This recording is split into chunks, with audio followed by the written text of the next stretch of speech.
Right, ake sikubingelele sikwamukele sawubona igama lami ngingumfanelo uPhenyi Bheshu ngingowakwaDzanibe isibongo namuhla sisohlelweni ke oluthe ukuhluka kunezinye ke inhlelo lapho ke sinethulela khona ke uhlelo uhlelo kwesithi ke community outreach la sihambela khona ke umphakathi sibheke izinto ke ezenzeka emphakathini okuhle kakhulu naloko ke okubhekeleke kakhulu ekuthuthukisweni komphakathi kusuka manje kuyaphambili okusho ukuthi ke iminxa yezinto ezenzeka khona lapha ke endaweni yaseThembisa naseyindaweni nje ke ezithe ukuzungeza so wazi ukuthi ke sibheke sawubona ngikubingelela ngiyazi ukuthi njengamanje ulungiselela ukushayisa emsebenzini abanye ke vele sebevele ke bashayisile kanti ke abanye ngiyezwa njengamanje uyamemeza umashela uthi hey abantu abasondele njengamanje yagcwala yokuqala yagcwala yesibili ukuze ikwazi ukuphuma ize khona la endaweni zakoThembisa sawubona ke siyakubingelela sihlezi nawe ngicela nje ungiphakamisele isandla ngiyathanda abantu abaphakamisa izandla ukuze ngibone ukuthi kunabantu esihlezi nabo ngizokwazi ukukubiza nawe mkwazi ukukhuluma nawe angihambi ngedwa ke ukhona uDerek Phukela short by Hauser ubanele uBrazo ongowakwaSondlo kanjalo ke noThabo yakasibiya oqinisekisa ukuthi ke sisemoyeni siyazwakala kalenze iphutha wenza sure nanokuthi ke ngempela ngabe sizwakala kahle yini na njengalokhu ke singena kuyo lengosi la sizobheka khona ke community outreach uhlelo lolu la sizokwazi ukukhulumisana nabantu abenza ke okuhle emphakathini nabantu abanikela ukuze ke benze ushintsho emphakathini bese sibheka ke futhi iqhaza negxathika abalibambile noma ke neqhaza abalibambile ke emphakathini ekuthuthukisweni nje komphakathi ngokuyinikela kwabo sisakaza ke bukhoma sisendaweni ke yaseVusumuzi ngapha nje ngemuva kwamaliba la kubuya ukuthi ke kusuka kuse Mooifontein ngaphakathi ke endaweni yaseVusumuzi kodwa ke bazongichazela kabanzi bona la ngasegroundini njengalokhu ke siseThepang Care Center sizokwazi ukuthi ke futhi sikhulumisane ke nomsunguli wayo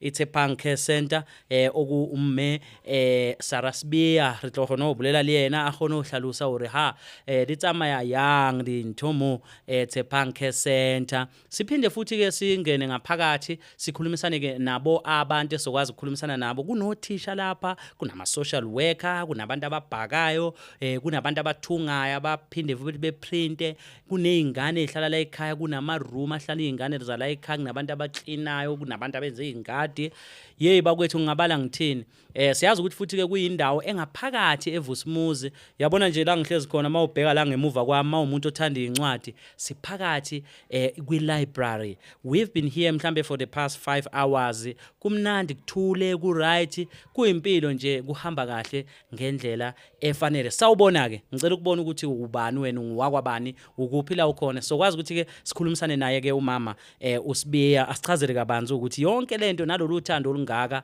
luqala kuphi na asivamile ke mhlambe ngisakaza kokuqala ngiphakathi nje kwe-library hey umntapho wolwazi bakwethu yey okay sawubona Thobela Dumela mama Dumelang letsoa jwang re a tsoga re ba lona Hayi siyabonga ngicela nje ubheke abantu la usichazele ke wena mangwa hamang di tsamaya yang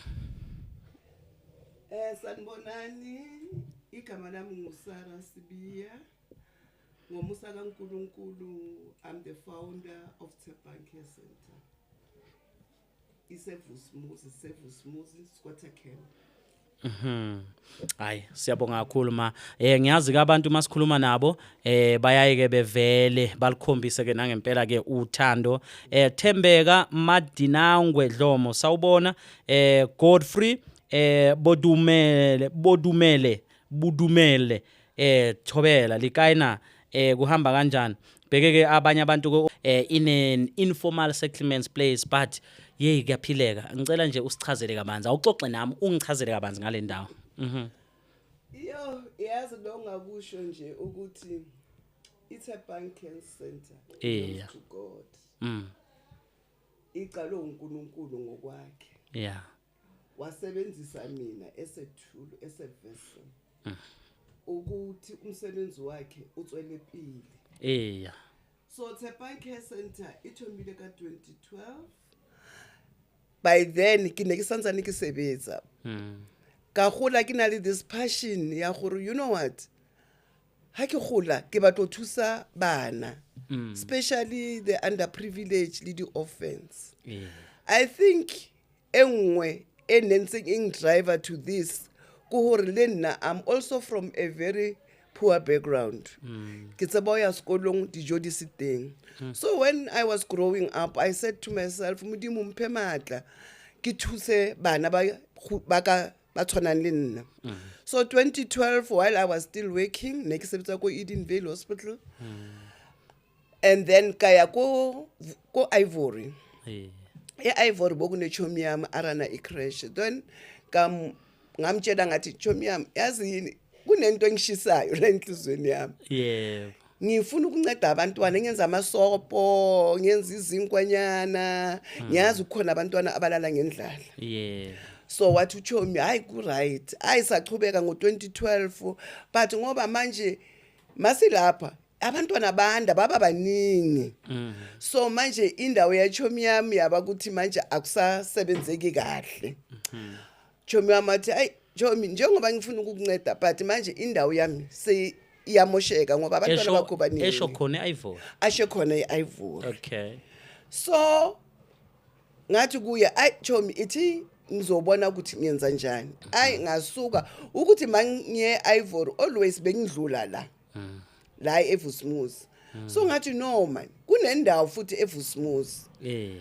God willing mhlambe singaya eVusmuzi. Yeah. Ngelinye ilanga ngafika la eVusmuzi ngacela uward councillor yala. By then it was Mr. Sihobela, the former councillor. Ngiyambona Ntate Sihobela. Yes.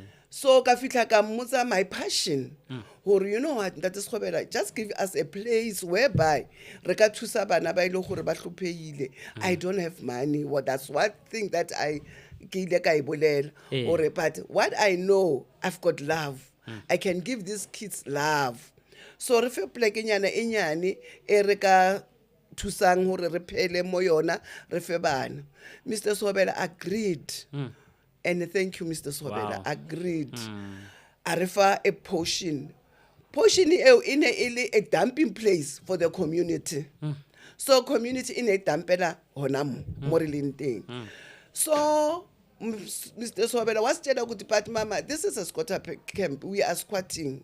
It's not a formal place. Kare awuna taba. Yeah. So we started Kamkuku A1. Ratisa Mkuku A1 together with my family. Rabia Mkuku A1 radietsa ka di Saturdays. Taba ne uri u khono u fa ka sopo or ne o di rangantle hantle.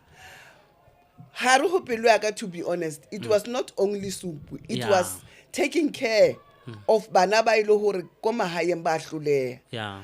Taking care in a sense hore ha ba hloka ditlhako re ba kopele, ha ba hloka diaparo re kope mo bathong, kore ho nka ngwana o hlopheileng a be le a better future. That is why libitso le la Tshepang le mina hore have hope. Oh yeah. Where there is no more hope. Okay. Mputse he mama ki 2012. Yes. Wathoma wahloma Mkhukhu taba ya tswela pele. Yes. Take me through the steps. 2013 ke ha re tla hona mohe mo Vusmuzi because my friend kwale pleke ne setsile enyane. Meeting Mr. Sihobela gave us this place in a dumping place. Ha ke tla re tlo cleaner together with my family, re tla cleaner weekend ha re boya community dumpile. Then I said to myself, no, Batuba, they don't understand why mama o atloetsa mo plekeng ya rona. Rona ile hore is our dumping place. Then I asked Mr. Sihobela, the former councillor, Mr. Sihobela, call the meeting. Call the community meeting so that I can explain myself for why kilimona. Can need Mr. Sihobela wa biza I community khona la grounding. Yeah. Ngasukuma ngabachazela ukuthi bantu benkosi bantu basekhaya. Ngikhulele la eThembisa. Ngena isikolo la eThembisa. Ukuhlupheka waseThembisa ngiyakwazi. Yeah. Ngicela nje ninginikeze ichance nibone ukuthi ngize ngani. Ngicela nje masiklinile ngoba sifuna ukusebenzela khona kule ndawo. Yeah. Ningasadampi ngoba uMr. Sihobela sekanibonisile la ningadampa khona. Hayi bavuma abantu benkosi, bavumelana nami, ngabatshela ukuthi angiphathanga imali ka government. Yes. But nizobona ukuthi ngiphethe ini. saqala ke khona lapho bancedisa abanye i-community kuzoklina. Yeah, regardless Katsola. Yes, kuzoklina, then saklina sayenza ngama-Saturdays the soup kitchen because I was still working. It's 2013 angithi. Yeah. Sayenza ngama-Saturdays. Masiyenza ngama-Saturdays, you know, lento manje iyavuka kimi man. Yeah, it's possible. Hayi ngathi yo lento ngiyayithanda. Yazi ngafila fulfilled, ngafila phakathi kwami nginokujabula ukuthi I can help one child. Athi kimi gogo ngiyabonga. Gogo silele singadlanga. Wow. Gogo le soup ongipha yona yokuqala soloku kusile. So futhi. Lento yakhula kimi. Itime ayithi 2013 sekuye 2013 nga resign emsebenzini. And you were working as bengisebenza as an admin. Oh yes. Nase HR. Okay, yeah. So mangiya ku boss yami ngoba besena semsebenzini ngiqalile. Ngizongena what to what ngicela impahla. Hey impahla zabantwana sezincane ngiyazi. Yeah. Ngicela ninginikeze. Sebayazi nokuthi ngenza ama soup kitchen. So my boss uyabuza manje ufuna ukuresign musilento yenzayo uyenza kahle Saturdays ngathi you know what I feel ukuthi ayikho kahle. Ngifuna ukuyenza full time. Kune gap la. Bavuma ifamily yami yavuma ngahlalisa ubaba nabantwana phansi.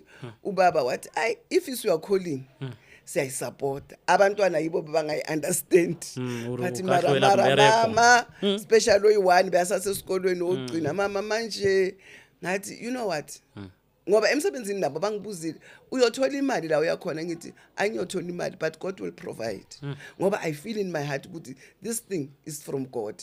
So uzobona ukuthi wenza njani.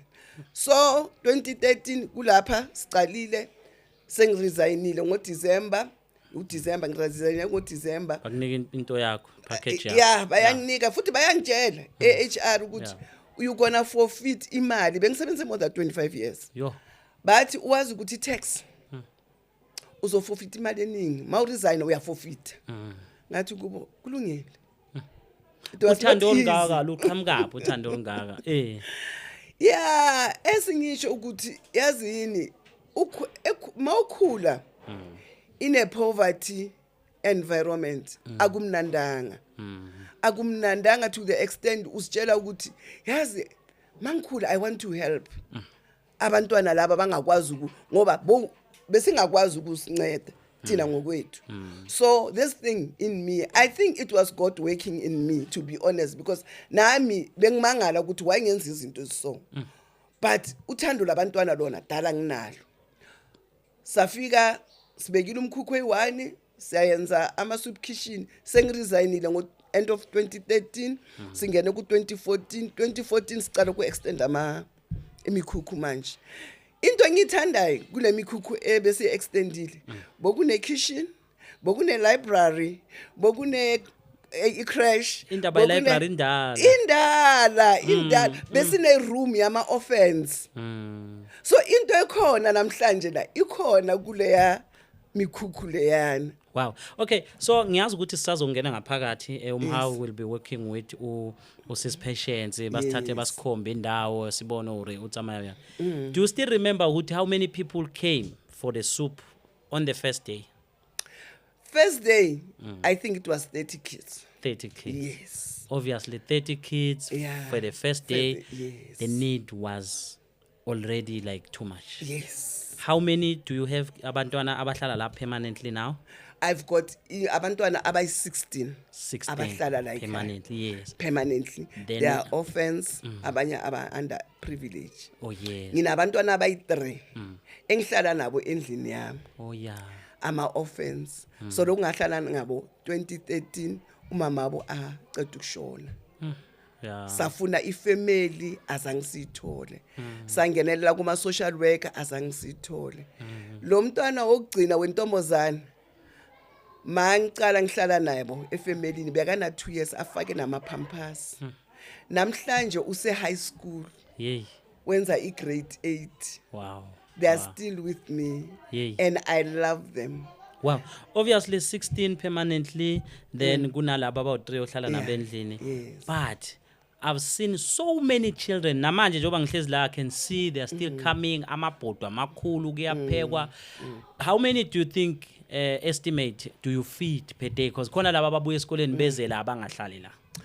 I-estimate yethu isibo 600 masikhuluma ngoJanuary Yes. to November. Yeah. NgoDecember we've got more because babuya emakhaya. Why ngithi sine more? NgoDecember senza ama-Christmas party, sicela ama-donation. Yeah. So kuma-donation kuzoba ne-party pack.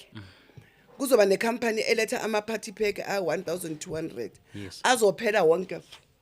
Meaning that now with a number ikhuphukile. And now you also have people osebenza nabo.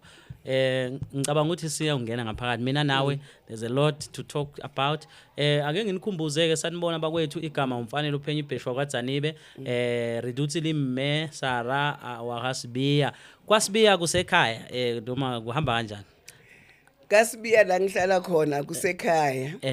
Ngishadelo KaSibiya mina ngibuya kaRamashapa ngipedile abantu. Yebo. Ngashadelwa kaSotobe. Awu Nkosi yami. Ifamily enhle ethanda abantu. Hey Nkosi yami siyabonga. Okay, ake sibheke sichazela siseThepang care center ngaphakathi informal settlements yaseVusumuzi. Sizokwazi ukuthi phinde sikukhombisa indawo la ngaphandle uzwe umsindo bese ke masisuka lapho singene ngaphakathi uzwe ke masikhuluma ke naye ke usisi upatience ukuthi ngabe kuhamba kanjani. Sibonga ukuthi nawe unathi imlayezo ke efana nale. Please press that share button. Someone out there angakwazi ukubona mase siyovala nomama sisazombuza ukuthi ucabanga ukuthi ke imapha ama gap iziphi izimo la ecabanga ukuthi bangakwazi ukusiza. Umuntu oqala ozoyishare le live yimi lo. Ake siboneke abantu ke ukuyibona esihlezi nabo ngaphambi ukuthi singene ngaphakathi. Mother to our children, may God bless you. Kusho ke uGlenda Mulebuchi Thobagale. Uvumani Hlatshwayo, she is a blessing bringing hope to the hopeless. May God continue to bless her. Petunia Nana, umsebenzi wakho muhle Mam Sara, may the Lord God bless you for the love you sharing. Elihle Lisa, apart from that it has brought change to Mokasi. Ngicabanga ukuthi isingisike uyakhuluma ke khona akakushoyo ke. Okay, we'll get into that esihle. Siye kubani kuPetunia uthi ke watching live from Middledale, can't wait to cook to knock off. Siyabonga kakhulu. What a lovely community care center uMabusi. Okay, ngizumama ngathi akazwakali ngazi bafowethu noma sikahle. Oh, okay. Okay, siyabonga ke bathu mama ubengazwakali kahle ngazi ke bekukuphi kodwa ngiyacabanga ukuthi okuningi. Okay, ngasekugcinile. Oh, okay. Siyabonga kakhulu ke kuThando. Siyabonga. Zodwa Ndlovu. Okay, uyabingelela. No, siyabonga ngoba ngiyibona manje ke kodwa ngicabanga ukuthi abafowethu ke bakwazile ukuthi ke bayibheke noma ke bakwazi ukuyilungisa. Umxolisi ke wamlaba uthi ke siyabonga kumama baningi abantu abamdingayo umama siyabonga.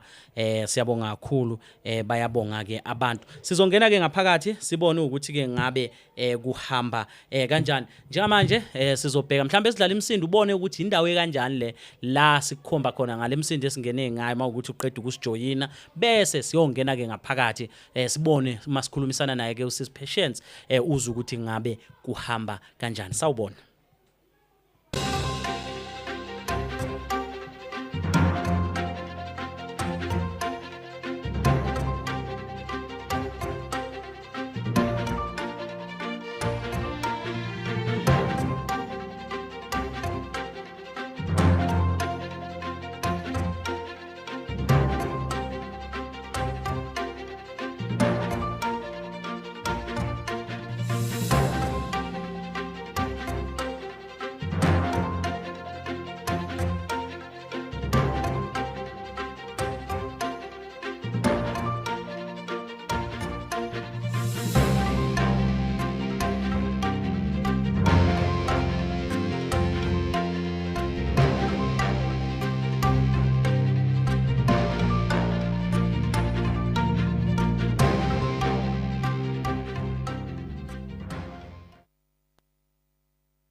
Welcome to Tsepang Care Center.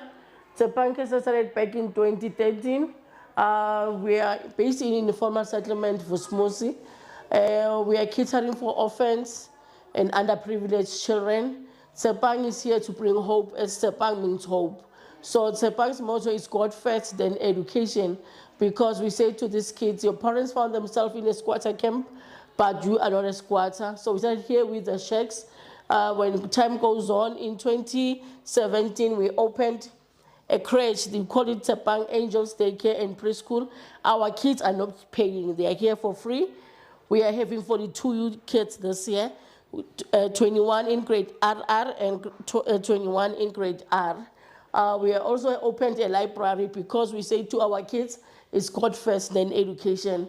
That if you believe in God, you do your schoolwork, you can achieve a lot in life. You can also take your parents out of the poverty of informal settlement to the better life. So we open a library for them so they can have classes. We also open a skill center. Mama Sarah is the founder. She's so very important to give the community skills so they can be able to learn and be able to open their own business and feed their families and try to eliminate poverty in the community. So they are doing beadwork, sewing, shoe making, then they also do products. And we are also having programs with the boys, and we've got Brother Pumelelo Butelezi, who mentors the boys. Then we have Mama Fezega for the girls. And then last year, Mama Sarah saw a group of ladies which were interested in doing something, not by staying at home, not doing anything. We had 12 ladies going for a home-based care course. They graduated, they are qualified now. As we say, God first, then education. Under education, we've got a girl, Preeti, she's in China, teaching in China. She's got 2 degrees. We've got a girl, Nombido, graduating next week at Wits University. Then we've got four third-year students, 2 at UJ, 1 doing architect, other 1 doing civil engineering. At TUT, we've got 1 doing diploma in accounting. In University of Walter Sisulu, we've got 1 doing marketing. So all Tsepang is all about God and bring a better life for the children. We've got the rain. With the rain, we've got online classes with Canada, where we connect every Wednesday. They're teaching them English. Thursday, they're teaching them maths. Fridays, the high schools are doing the computer coding, while the little ones are doing art. As we are based in an informal settlement, we don't have electricity. We are using solar as our as power in our community of Osmosi. Okay, now we are moving to our ECD, our early childhood development. We call it Tsepang Angels Daycare and Preschool. Our motto is you teach a child, you teach a nation. Our kids are not paying.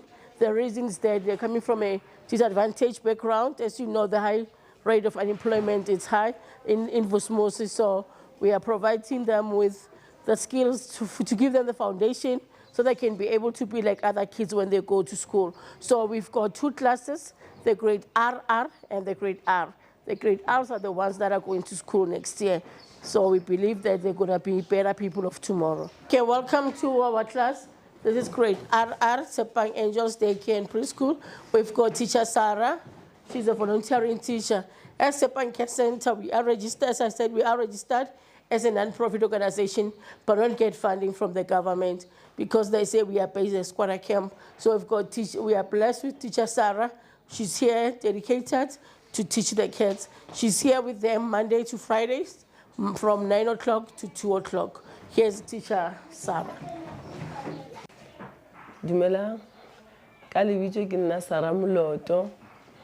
Ke bereka mo Tsepang as a volunteer from 2023. Ke bereka mo and re tšea bana ba 3 to 6 years. Ba le gore batswadi ba bona a ba bereke. Re ba thusa gore bana ba kgone go tsena sekolo.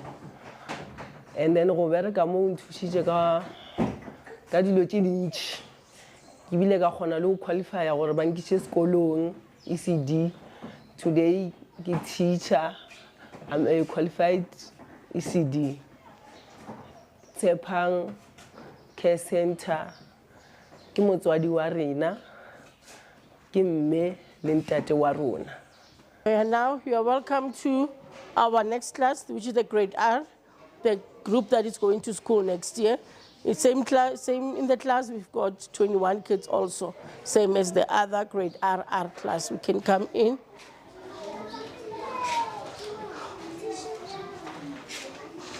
Hello, my name is Pindile Kumalo. I'm from around here at Tembisa.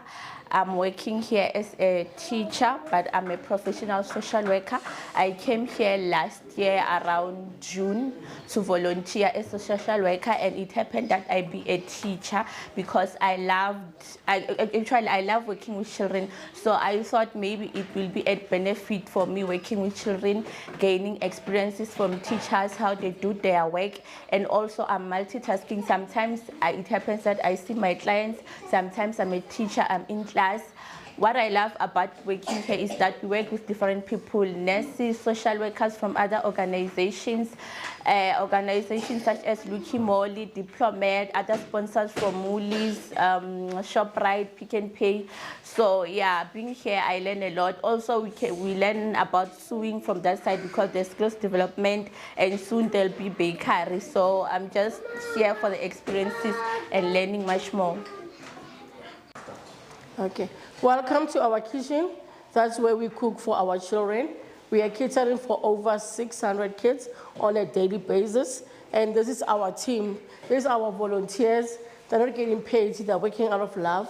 They're here every day, every morning to clean, to cook, to wash the dishes, and to look after the place. We don't have any stipend for them. Our wish is that one day God can open a door of finance over Tshepang so they can be able to get something to take home.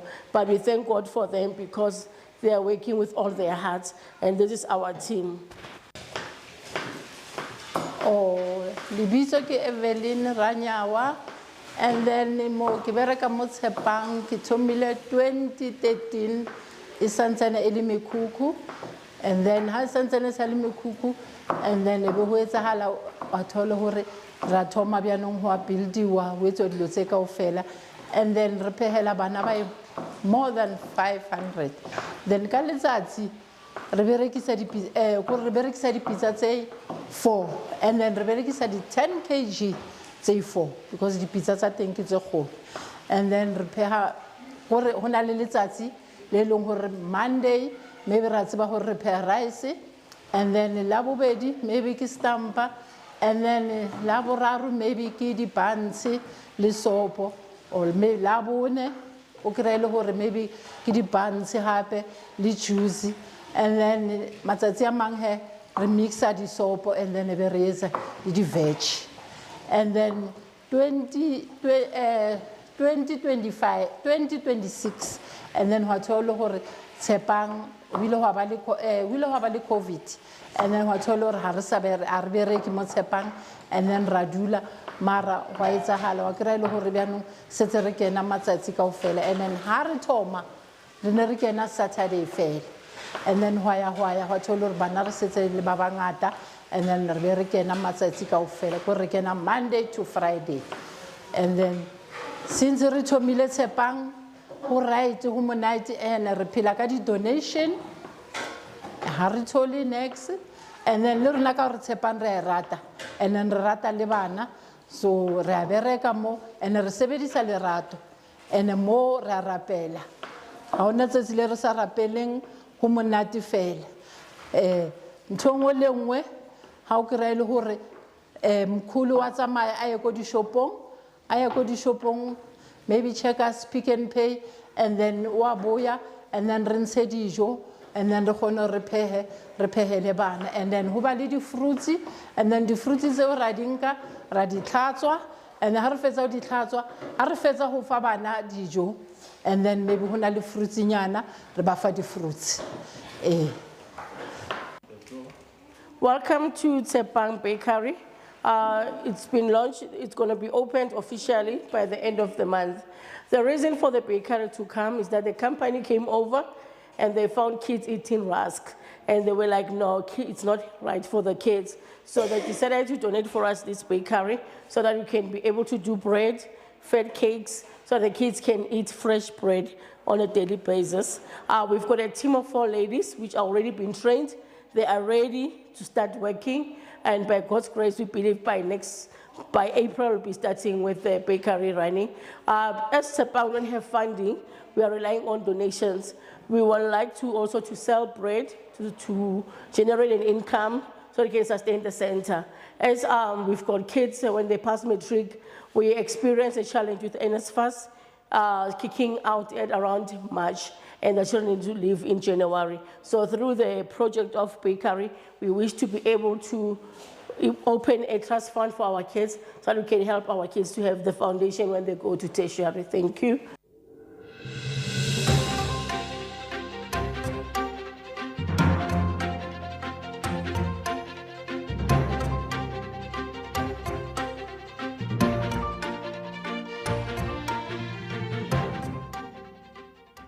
Welcome to Tshepang Skill Development. That's where we empower the community, focusing to give them skills so they can be able to open their own businesses, to be able to help to maintain their families, to be able to put food on the table. So welcome. Sanibonani, igama lami nginguphumzile wakanjana, ngihlala la eVusumuzi, ngisebenza la eTshepang Care Center. Ngina 5 years ngisebenza lana eTshepang. Sisebenza ngapha nge-skills, sisebenza ukuthunga, senza ama-dishwash, senza ama-beads, icathulo. So i-skills sincede kakhulu, ngisifundise izinto eziningi ngapha i-skills. Nokuthunga sesi-perfect, siyakwazi into eziningi, ama-dishwash, manje sibhizi nge-uniform yabantwana be-crash. And then into esiyenzako besicela imarketing. Senza impahla so asikwazi ukumaketha ukuthi singamaketha kanjani. Sikubingelele sikwamukele sawubona igama lami ngingumfanelo uPhenyi Bheshu ngingowakwaDzanibe isibongo. We are broadcasting live from Tshepang Care Center situated at iVusumuzi in former settlements khona la endaweni yaseThembisa in the core and the heart of iThembisa. Uzwile ke bakwethu ukuthi kunabantu wonke umuntu okhulumayo la is a volunteer. Everybody okhulumayo unothando, uvolunteer ngothando. Abanye they are qualified but they are here as abothisha, abanye as ama-social workers. Wow. Yazini ngiyathinteka kakhulu. Nami njengoba ngumfanele uPhenyi Bheshu wakaDzanibe, kimi uyavuka ngempela ke umuzwa wothando ukuthi lokhu esikuzele la namhlanje ngempela ukhona umuntu ozokwazi ukubona lokho esikhuluma ngako namhlanje. Uzwile umama wasekitchen mayechaza uyasho ukuthi lana kusetshenziswa ama 4 kg, ngazi ama 4 kg ama 10 kg yawu 4. Yeah, just imagine ngosuku and ayikho indawo la bethi khona babheke ukuthi bayafandwa khona. Wonke konke okwenzakala uzwile bekhuluma nangobaba uSibiya. How bakithi. Alright, ake ngibheke ke abantu ke nabo abathumela uthando. Ngiyacela nudlulise lo mlayezo, siyabonga kulabo kasebesherile uzokwazi ukuthi ke ufike kubantu lo mlayezo sikwazi ukuthi ke siqhubeke. Upalisa Mathegane naye ke uyajabula lapha uthi Auntie Senra Cassandra Dintswalo Nkuna naye ke uyajabula kakhulu. Ubani omunye esihlezi naye la Thandazile Nangu Dlamini uthi ke akanawo inhlobo umona nenhliziyo engoneli loyo mama. Zinhle izinto azenzele abantu nabantwana kakhulu. uNkulunkulu ke angambusisa, ngathi uNkulunkulu angambusisa kunalokho. Uthi siyabonga mzali. Kanti ke uZwibuya Chanduko uthi God bless you mama, she's doing a job. I also stay in Vusumuzi. Kube uErnest Raletsimo uthi ka I'm watching live from Segasesi Gagoshi Phuka village. Ngicabanga ukuthi kuLimpopo lapho mangabe ngingaphazama. Right. Wow. What a wow mama. Hey, angazi noma ngithini. Ayikho into engekho la ekhaya. Konke kuyenziwa and into engiyithanda kakhulu, a lot of people abala i-development masikhuluma nangama skills abantu ababo mama. Tell us about that. Yeah, abantu abaningi abakhona la abomama. Okay, ngibona ngathi khona abakhuluma kwafethu ake siye nje ezitolo. Oh, okay. Sizobuya sibone ukuthi kwenzakalani. Mama, asikhumbule bathi abantu abakuzwanga kahle mawuchaza kimi memangwa hamana. Yeah. Dumelang hape. Libitso la ka ke nna Sara Sibia. Ka mohau wa morena, I'm the founder of Tshepang Care Center. Siyabonga. Asingene endabeni ke mama, usitshele ngalolu thando ama skills development, abothisha, ama social worker. Yeah, mo Tshepang ho na le dintho. Ha ke batla re kaofela, but di dingata tse di etsahalang mo. Le nna ka nako nngwe ha ke dutse ke le one, it's like wow, le e ya etsahala na. Yeah. Re na le crash e le re bana ba rona since 2017 e bulwa, they are not paying even a cent. Why re butse crash? Re bula crash because re bone hore bana ba rena ha ba ya ko sekolong, they are struggling, they don't even have basics. Ha ba tsebe even the color. So crash e ya Tshepang e entse hore bana ba rena ha ba ya ko sekolong, at least ba be on the same par le bana ba tswang ko di crash tse ding. And what I love with the teachers tsa mo Tshepang ko hore bana ba rona ba rutiwa to the point hore ko sekolong ba be ba recommend hore bana ba Tshepang they are doing well. Yeah. So I like to thank our teachers. Haholo. Yo, from here to school. From here to school. Back from school at home. Yeah. It's a home, it's a school, it's a skills development. No funding. No funding. As we are registered as a non-profit organization since 2013, every year there's the narrative reports, the social development. And after the years, we apply for funding. Every year, we have been declined. What is the reason? The core reason? Yeah. Really? You know, one day, I think some years back, I said, no, let me go to the office and ask why are we declined? Because not only people who are on the upper level, ba tla ka di Mandela Day here. They will take pictures. They will do everything. But when we apply, ba re botsa hore re mo informal settlement, molao wa government ya rona e re high fund batho ba ka usane tla thola ba lisiko. Like le ndawo mabesho bona mabebhekile babona ukuthi ningavuka ningekho la. Basho njalo bona. And I also see ukuthi ugesi anikaze nibe nawo, but we've been here, we are connected using your electricity. How do you get electricity? Some years back, hwatla company engwe, ha itla company, Mam Sara, how can we help you? Ke re wa tseba ke eng? Ha rena electricity in our area. Wow. So ne re kopa hore le re kenyetse di solar. So that bana ba rona ba tsebe ho tlo bala, because he ba late e ba le 5. And then le bana ba ba dulang mo aba khone le ho studisha because we have to use candle. And you know, I always say I don't know it was fortunate or unfortunate, because ha batho ba o batla, they found to hore one of our babies ba chisitse ko kamoreng. Yeah. The bedroom was burned because na kene ka le candle ka motla sampet. So I show them hore tla le boneng batho ho batlile ho cha everybody.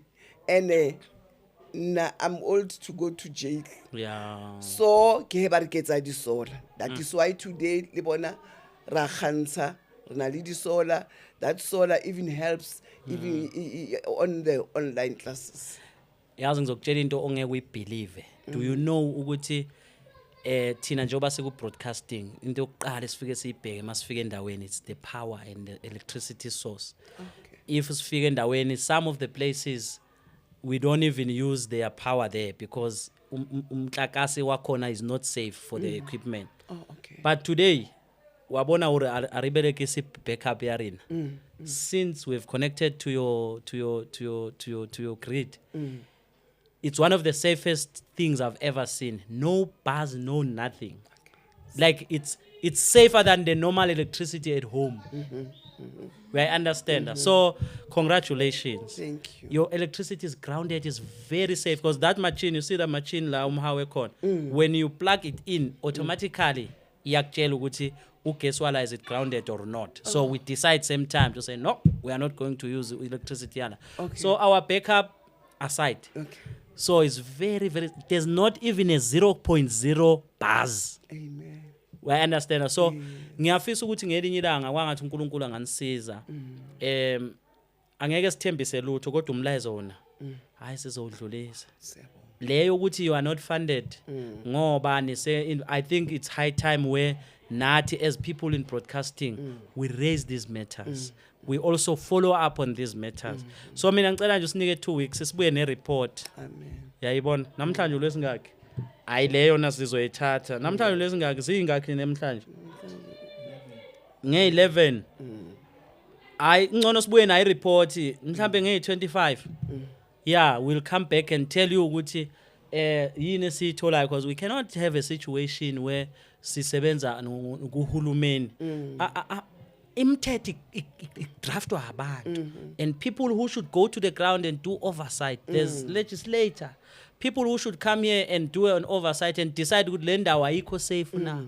We understand, unless if a report says no, you must move from this place, is not safe, then we can understand. But I don't think we can have a situation sibe nendawo efana nale sibona abantwana kune library, everything that is here it's like self-funded, ukudla and everything. But at the end of the day sinohulumeni ukuthi mangabe kufika ikhathi zokuvota kuthiwa abantu abayovota. Hayi cha namhlanje ngiyakhuluma shema, ngisiye umuntu ovama ukukhuluma kodwa namhlanje ngiyakhuluma. So mama ngicela ukubuya nge25 indaba yeni yokuthi you are not funded sicela nathi ukuyazi nomphakathi uyazi. I understand ngoba kunama departments akhona engicabanga ukuthi angakwazi ukuthi alekelele, but if we can't help, let's get a reason esizokwazi nathi ukuyitshela umphakathi so that izofundisa mhlambe ke nabanye. Uyayibona? Yeah.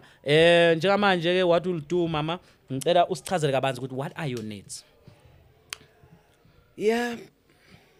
Ama needs okuqala ukudla.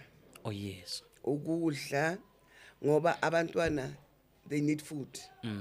Ukuthi baqale bayenze yonke into. You cannot do anything in an empty stomach. Yeah. Ngicela ukudla.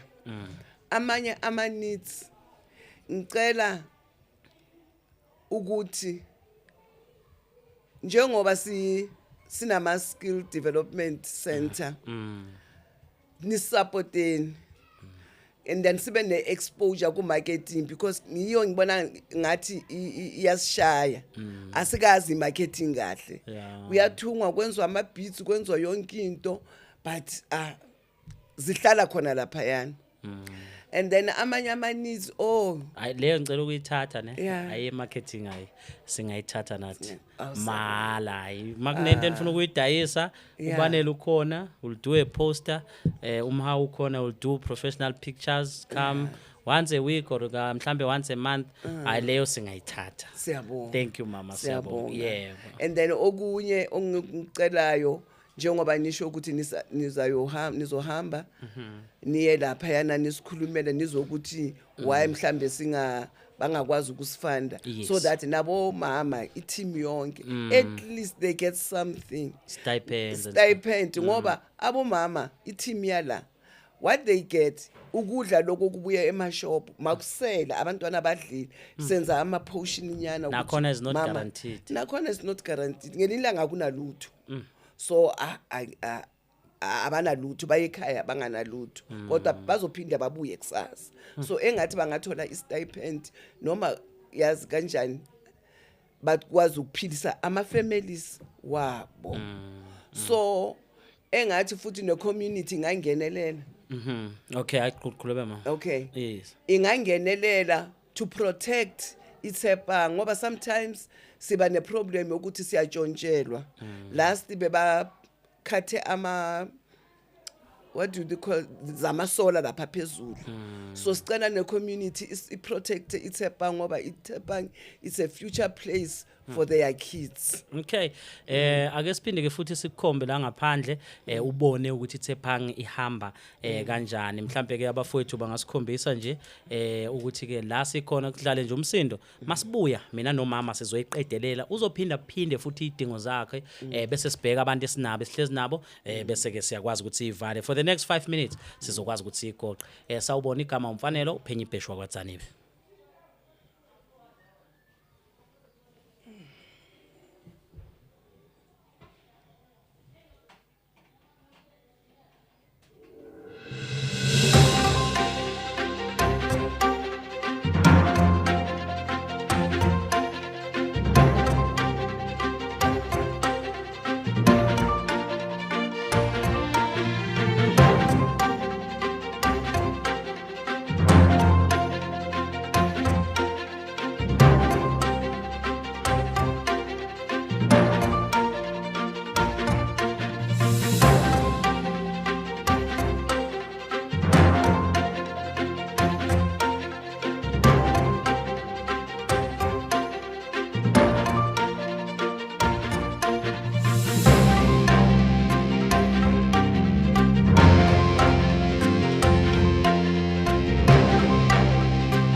Right, asipine sikubingelele sikwamukele sawubona igama umfanele uphenye ibheshwa kwaTzanibe. We are on a leg yokugcina la sizoyivala khona in the next 3 minutes. Community outreach silana namhlanje ngoba sifuna ukwazi ukuthi kwenzekani emphakathini esiwakhele okuwumphakathi asethembisa nezindawo ezizungeze ithembisa ukubalo Ivory Park, Iponi Park, Galfontein, Kempton Park nezinye indawo esingayibala. Mudwa Khumalo uthi any law that doesn't work for the empowerment and upliftment of people who are in the township is unconstitutional and criminal.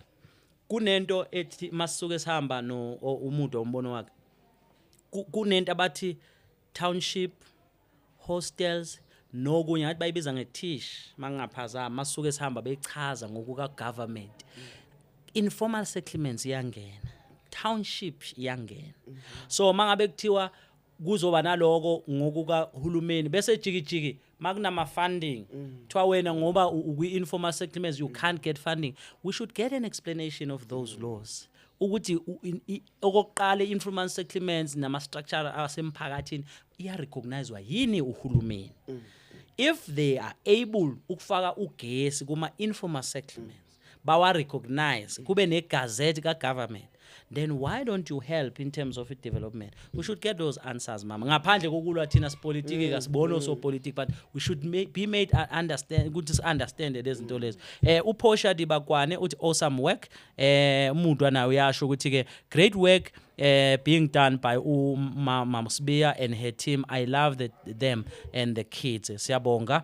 Mama, ekugcineni amazwi akho nje wokuvala nanedingo nje uphinde usikhumbuze idingo eninazo la nanokuthi abantu abangafisa ukusiza ngoba we might not be know ngeke sazi ukuthi ubani, we might not know ukuthi who is watching. Someone might be watching and someone may say, "Hey man, let me go to Mama Sibia and just leave one with 10 kg, it may go far." Share umsebenzi omuhle. Yes mama. Ngisaphinda ngisho ukuthi si ne problem yokudla. Because I even heard omunye athi bayakhetha. Yeah. Ukhuluma iqiniso ukuthi siyakhetha. Kuzoza abafana bethu laba bahlala lapha yana. Qala besibaphakela. Oh yeah. But kwafika isikhathi baba baningi kakhulu. Uthola ukuthi mase siphakela bona abantwana mababuya back esikolweni abasana kudla. So nabo siyabathanda. Engathi mhlambe enhlizweni yami makudla kungaba kuningi kakhulu nabo sizobafaka phakathi. Abafana banjani labo? Abafana laba bahlala la estradini. Oh yes, ababa yes. So engathi kuba ne community nayo.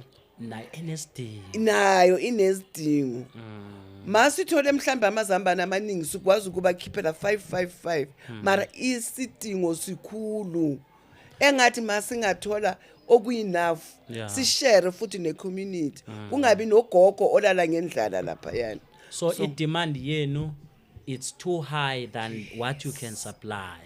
It's not like ngoba uthando olungekho. Nkosi yami. yes and sizubhlungu masijikisa umuntu Yeah. and umbona ukuthi lo muntu uyayidinga lento Yeah. kodwa asikwazi Ngiyabona. and esinye isidingo futhi ukuthi hey engathi singathola ihelp kuba ngengaya ku counselor Yeah. yamanje Yeah. ngathi abafana laba bayeza la kimi gogo sidinga ihelp yokuthi siyeke ama substances Oh yes. uwo umuntu ongasinceda so mina bengithi if we can come together nalabantu laba bahelpa labantu bama substances Yes. and sibone abantwana bethu baphumile kulama substances ngoba ukusebenza le community you're not just looking at kids only Exactly. kunabanye futhi laba abadala kubo aba need that help as a community worker ubhekele konke so engathi la ithembisa ngongaba nendawo ezingathi mabeza la sibathumele khona Like a rehab kind of like a rehab kukhona ubhuti Thato esebenzisana naye Matume uyazama kakhulu ubhuti Matume ukuthi masibatholile sebayisa khona but ngibona ngathi naye ama resources wakhe awakahlangani kahle engathi kungaba nento enzakalayo ukuthi naye athole ihelp that's it's in my heart. Hayi kuzokwenzeka. Yes. Mawuloku ukhuluma Yeah. kuba namagama wabantu alokedlula nje kimi. Mawuloku ukhuluma kuba namagama wabantu alokedlula kimi but one day is one day. Bengikhuluma nabafowethu we were visiting schools in and around Tembisa. Okay. You know what is happening ezikoleni? There's holes now. Oh. Kushuthi kuhle ezikole isikole nesikole kunamaholo. Yo. Uyayibona le nto le Yeah. ene iholo lakho nelikanokusho o principal ngicabanga nabo babe nezifiso wafika umuntu wabusisa kwase kwenzeka izikole zisaphumele ngaphandle makunomcimbi kungenwe holo elihle iholo elinayo furniture yakhona nako konke ngisho sound yakhona so ngizama ukuthi ke okuyisifiso ngelinye ilanga kuyokwazi ukuthi kugcine kuphumelela mama Sibiya Releboha kudukudu sibonga nani ukuthi nisamukele awukade sila ekhaya nikwazi ukusibekezelela sahlala kwaze kwazofika isikhathi sokuthi sikwazi ukubroadcasta nani so we really appreciate your time staff sonke cha nathi siphatheke kahle sadla Nkosi yami nabo bhatata konke nama fruits ngiyabona ukuthi nabantu abayinakekelayo nempilo akusikuthi nje kuyadliwa kuphela you may also make sure ukuthi niyabheka nama nutrition nani engathi uNkulunkulu anganisiza ke ma mhlambe kubantu laba abakhulumayo la ababhalayo there's a lot of people abathi wenza umsebenzi omuhle igama nje lakho mawungabheka ukhulume nabo ungathini ukukhuluma nabo laba ababongayo bafaka amahathi ngeenhliziyo yes ma ngithanda ukubonga kakhulu kulabantu laba ababona ukuthi senza umsebenzi omuhle njengoba ngingawenzi ngedwa bakhona i-team yonke eyenza lo msebenzi ngithi ngiyabonga engathi ningafika eThepang sibe i-team yonke sikukhulise labantwana nabo kusasa baye ema-university kusasa bakwazi ukuziphilisa ngithi thank you very very much iThepang appreciate you. Wow. Siyanthanda. Thank you mama. Right siyabonga kakhulu ake sibhekeke ubani ke obani omunye sinaye la sihlezi naye ngambizanga mawukuthi angilibona igama lakho ngixolele yizimo ke bakwethu ke ezikhona la right ubani madoda Daniel Ndlovu kunjani baba uNdlovu uyakhala naye baba uNdlovu kanti ke umudwa naye usabonga kakhulu uthi mama Sibiya is a selfless servant of iWard 90 in the city of Ekurhuleni. She's a star and source of inspiration for all of us.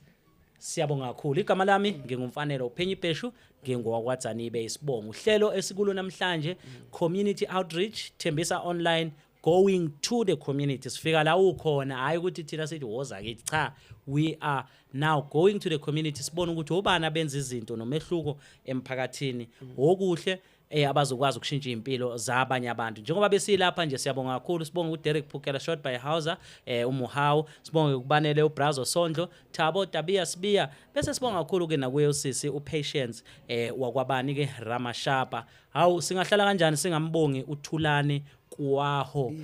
uThulane Kwaho insizwa ke silandelayo la kuThembisa Online. Ukuqala kwami ukuzwa leli gama lethi Tsepang Daycare Center ngaqala ukulizwa ngoThulane. Namhlanje ngise Daycare Center noma Care Center yase Tsepang sihlezi. So siyababonga abantu abafana nalabo. Thulane umuntu owumfundisi, umuntu owevangeli, umuntu omusha, is an activist. Uphinda abe intatheli, abe ne platform yakhe kodwa akadeli ukuthi makukhona esikwenzayo abe ne inspiration aphinde futhi sikwazi ukuyaphamba. So we really appreciate, siyabonga kakhulu. Thank you so much. Nisale kahle ke emakhaya sodlala lomsindo niphinde nibone ukuthi la kunjani e-daycare noma nje e-care center, Tsepang Care Center evusa umuzi informal settlements ngaphakathi ngemuva kwaseMoyifontein eSemetri. Nisale kahle.